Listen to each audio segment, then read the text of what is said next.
In this session, a series of sessions, what I want to do is give you a very thorough explanation of the Missouri exemption statutes. What assets do you own that are protected if you file bankruptcy? To start this session off, what I'd like to do is point out to you, if you'll use your search engine and type in Missouri statutes search, it will lead you to this particular website. I won't read it, it's a long one, but just once you find it, Missouri statutes search on your search engine, then commit this website to your favorites so that you'll be able to find it again.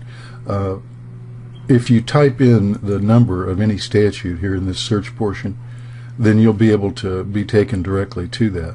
So I'm going to do that now, just even though I've already done it once in preparation for this session.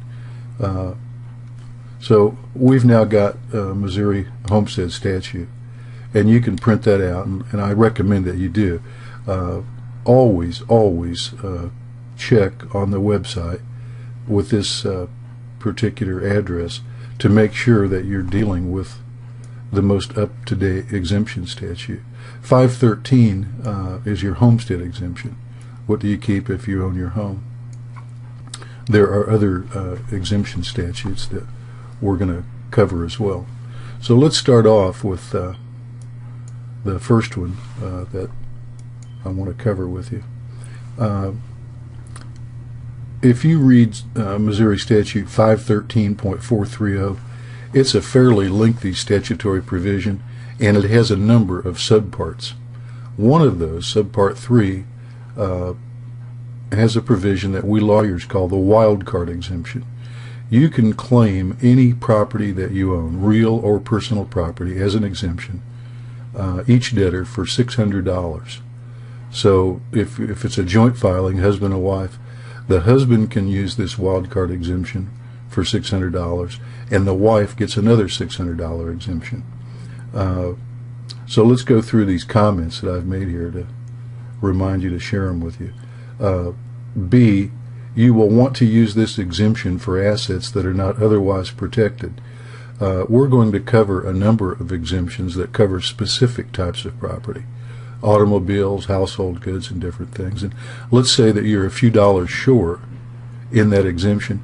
Well, you can use the wildcard exemption with that specific exemption. So you can combine exemptions to protect any particular asset.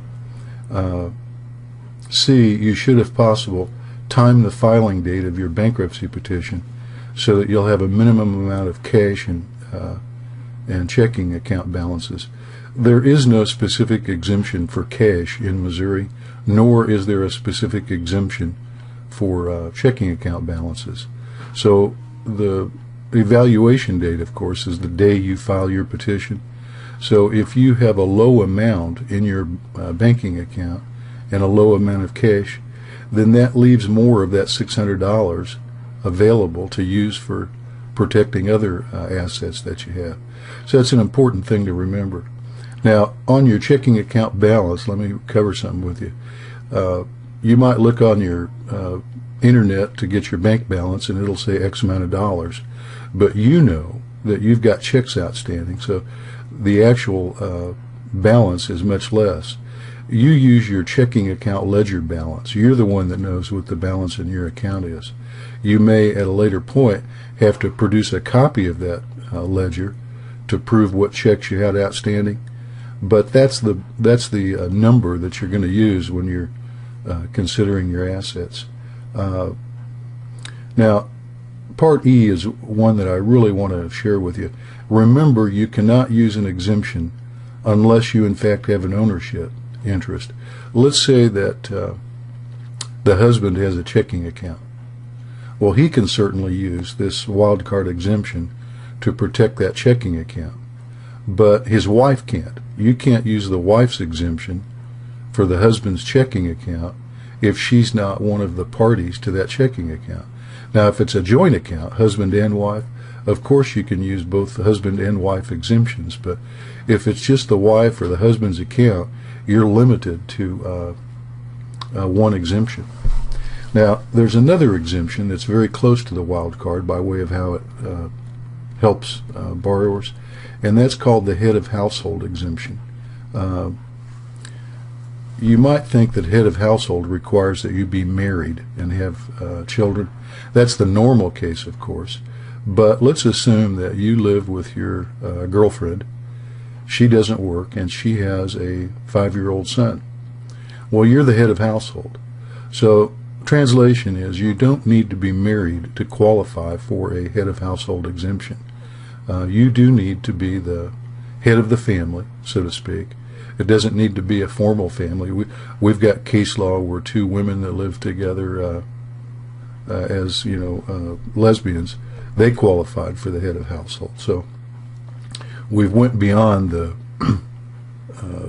typical husband-wife family structure, but you need to be the head of the household. If you meet that criteria, you get to claim $1,250 plus $350 for each unmarried dependent under the age of 18. Now, let's cover that. Under the age of 18, the unfairness of this statutory provision is if you've got kids in college and they're over 18, you can't claim them as this head of household exemption. And yet at the same time, if you've got your girlfriend's kids living in the household with you and you're providing for their support, you can use them. So there's an illogic to the statutory provision, but that's what it is. A, this exemption can be used for real or personal property. B, remember, you need not be married. C, the children have to be 18 or younger and living in your household, and you provide the entire amount for their support. The husband doesn't get one $1,250 exemption, by the way, and then the wife gets another one. No, it's a household exemption that you'll share together. E is important because it's just like the wild card. You can use this exemption in combination with other exemptions if you need to protect a particular asset. And F, you'll want to use this exemption for assets that are not otherwise protected. So we've covered the two generic exemptions, and then in the remaining sessions I'm going to go through other statutory provisions you can use to protect your assets.